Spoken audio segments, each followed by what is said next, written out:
ഹരി ഓം. ഭഗവത്ഗീതയിലെ 2-ാം അധ്യായം സാഖ്യയോഗത്തിലേക്ക് നമ്മൾ കടക്കുകയാണ്. ഉത്തമമായ അറിവിനെയാണ് സാഖ്യം എന്ന് പറയുന്നത്. 2-ാം അധ്യായം പൂർണ്ണമായിട്ട് ആത്മതത്വത്തെപ്പറ്റി വ്യാഖ്യാനിച്ചിരിക്കുന്നു. അമ്പും വില്ലും ഉപേക്ഷിച്ച് മുഖം കുനിച്ച് ശോകത്താൽ കലങ്ങിമറിഞ്ഞ മനസ്സോടെ തേരിലിരിക്കുന്ന അർജുനനെയാണ് കഴിഞ്ഞ അധ്യായത്തിൻ്റെ അവസാനത്തിൽ നാം കണ്ടത്.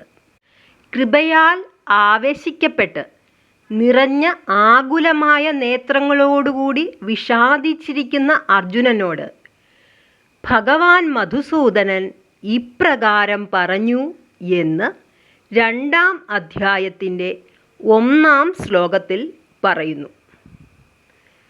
2-ാം ശ്ലോകം ഒന്ന് ശ്രദ്ധിക്കൂ. ശ്രീഭഗവാനുവാച കുതസ്ത്വാ കശ്മലമിദം വിഷമേ സമുപസ്ഥിതം അനാര്യജുഷ്ടമസ്വർഗ്യം അകീർത്തികരമർജുന. ശ്രീ ഭഗവാനുവാച എന്ന വാക്യത്തോടെ അവതരിപ്പിക്കപ്പെടുന്ന ആദ്യത്തെയും വളരെ പ്രാധാന്യമുള്ളതുമായ ശ്ലോകമാണിത്. നമ്മളാകുന്ന അർജുനന്മാരുടെ വ്യക്തിഭാവത്തിലേക്ക് തുളഞ്ഞിറങ്ങുന്ന ചോദ്യങ്ങളാണിവ. എപ്പോഴെങ്കിലുമൊക്കെ നമ്മിലും വിഷാദവും നിരാശയും ഉണ്ടാകുമ്പോൾ ഭഗവാന്റെ ഈ വാക്കുകൾ ഓർമ്മിച്ച് നമുക്കും സാന്ത്വനം കണ്ടെത്താൻ കഴിയും. ഭഗവാൻ ചോദിക്കുകയാണ്, ഹേ അർജുന, വിഷാദാവസ്ഥയിലിരിക്കുന്ന നിനക്ക് എവിടെ നിന്നാണ് ഈ കശ്മലഭാവം വന്നത്? ഇത് അനാര്യജുഷ്ടവും അസ്വർഗ്യവും അകീർത്തികരവുമാണ്. അനാര്യജുഷ്ടമെന്നാൽ ആര്യന്മാരാൽ ഗമിക്കപ്പെടാത്തത്, ശ്രേഷ്ഠന്മാർക്ക് യോജിച്ചതല്ല. കശ്മലഭാവം നിസാരഭാവം, ഹീനഭാവം എന്നൊക്കെ അർത്ഥം.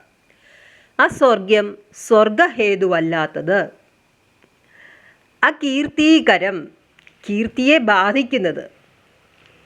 വില്ലാളി വീരനെന്ന് പ്രസിദ്ധനായ അർജുനൻ അനേകം ദിവ്യായുധ സമ്പന്നൻ.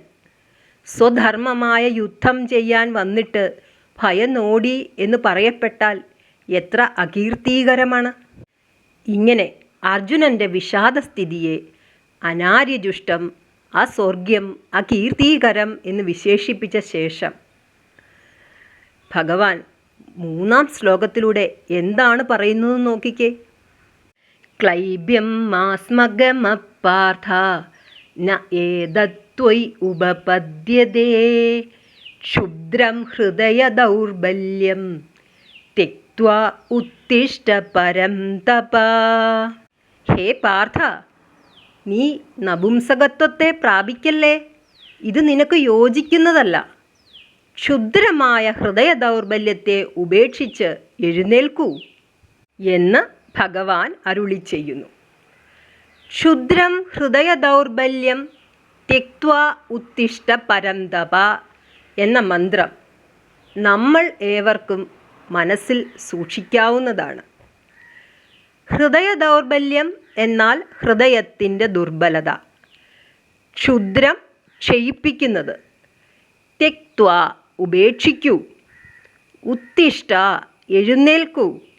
പരന്തപ അർജുന, അല്ലയോ പരന്തപ, ധീരതയോടെ കരുത്തോടെ കർത്തവ്യ നിർവഹണത്തിനായി എഴുന്നേൽക്കൂ. ഈ മൗഢ്യം വിട്ടുണരൂ. പരമമായ ധർമ്മബോധത്തെ ആശ്രയിച്ച് ധീരമായി സ്വധർമ്മത്തെ അനുഷ്ഠിക്കാൻ അർജുനന്മാരായ നമ്മെ പ്രേരിപ്പിക്കുകയാണ് ഇവിടെ ഭഗവാൻ.